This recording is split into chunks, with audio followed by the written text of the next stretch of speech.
اعوذ باللہ من الشیطان الرجیم بسم اللہ الرحمن الرحیم۔ مون وظائف چینل کی جانب سے تمام ناظرین کو السلام علیکم ورحمۃ اللہ وبرکاتہ۔ میں اپنا چینل مون وظائف کی جانب سے آپ کے لیے بہت ہی پیارا وظیفہ لے کر حاضر ہوئی ہوں۔ وظیفے تو آپ نے بہت سے کیے ہوں گے، لیکن آج میں آپ کو ایک ایسا عمل بتاؤں گی کہ جس کے کرنے کے بعد انشاءاللہ عز و جل دولت کا ڈھیر آپ کے گھر میں لگ جائے گا، رزق اتنا آئے گا کہ آپ لوگوں میں تقسیم کریں گے، اللہ تبارک و تعالی غیب کے خزانے آپ پر کھول دے گا۔ تو ناظرین، بہت ہی یہ آسان سا عمل ہے، تو یہ آپ نے کرنا ہے۔ ہماری ویڈیو کو آخر تک ضرور دیکھیے گا، اور ساتھ ہی ساتھ میری ان تمام نئے آنے والے ویور سے گزارش ہے جنہوں نے ابھی ہمارا چینل جوائن کیا ہے وہ اسے سبسکرائب کر لیں، اور ساتھ ہی ساتھ بیل آئیکن کا بٹن بھی پریس کر لیں تاکہ ہر نیا آنے والا وظیفہ سب سے پہلے آپ تک پہنچ جائے۔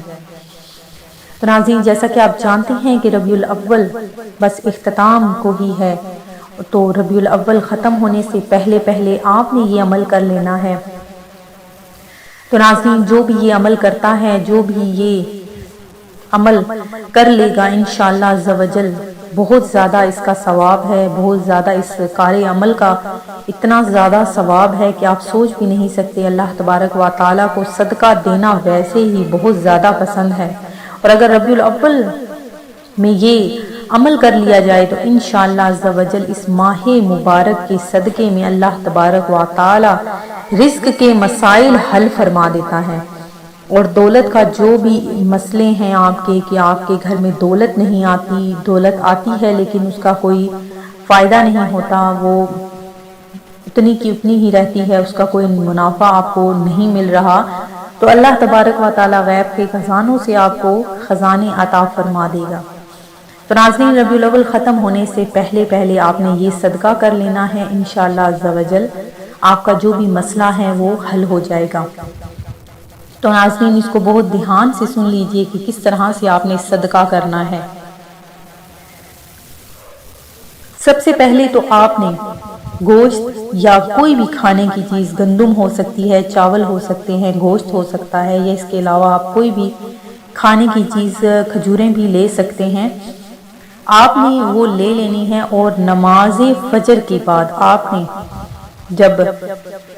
نماز فجر ادا کر لینی ہے تو اس کے بعد آپ نے 11 بار درود پاک پڑھنا ہے، اور 313 مرتبہ یا غنی، اور 101 مرتبہ یا مغنی، اور اس کے علاوہ آخر میں پھر سے 11 مرتبہ آپ نے درود پاک پڑھ کر اس چیز پر دم کر دینی ہے۔ اس کے بعد آپ نے مغرب کی نماز کے بعد 11 مرتبہ درود پاک، پھر 313 مرتبہ یا غنی، پھر 101 مرتبہ یا مغنی، آخر میں پھر 11 مرتبہ درود پاک پڑھنا ہے۔ یہ عمل آپ نے فجر کی نماز کے بعد اور مغرب کی نماز کے بعد آپ نے یہ عمل کرنا ہے، اور اس پر جو آپ نے چیز صدقہ کرنی ہے اس پر آپ نے اس کا دم کر دینا ہے، پھونک مار دینا ہے، اور اس کے بعد آپ نے یہ جو آپ نے صدقہ کرنا ہے، یہ اس چیز کو آپ نے کسی غریب ضرورت مند انسان میں اس کو تقسیم کر دینا ہے۔ تو دیکھ لیجئے گا انشاءاللہ عز و جل اس عمل کی اتنی زیادہ برکتیں ہوں گی کہ اللہ تبارک و تعالی رزق کے خزانے آپ پر کھول دے گا، اتنا زیادہ رزق عطا فرما دے گا کہ آپ لوگوں میں خود تقسیم کریں گے۔ ویسے ہی صدقہ کرنے کا بہت زیادہ ثواب ہے، اگر آپ 1 دیتے ہیں تو آپ کو 10 اس کے بدلے میں عطا فرما دیا جاتا ہے۔ اللہ تبارک و تعالیٰ کو صدقہ کرنا بہت زیادہ پسند ہے، تو ناظرین زیادہ سے زیادہ صدقہ و خیرات کیجئے اس ماہ میں، یہ عمل ضرور کیجئے گا۔ انشاءاللہ اس سے اگر آپ کو فائدہ ہوگا تو ہمیں آپ نے کمنٹ سیکشن میں ضرور بتانا ہے۔ میں امید کرتی ہوں کہ ہمارا یہ آج کا وظیفہ آپ کو ضرور پسند آیا ہوگا۔ اسی طرح سے مزید وظائف حاصل کرنے کے لیے ہمارا چینل مون وظائف کو دیکھتے رہیے، سبسکرائب کرنا، لائک کرنا اور شیئر کرنا ہرگز نہ بھولیے گا۔ اپنا خیال رکھیے گا، دعاؤں میں یاد رکھیے گا۔ اللہ حافظ۔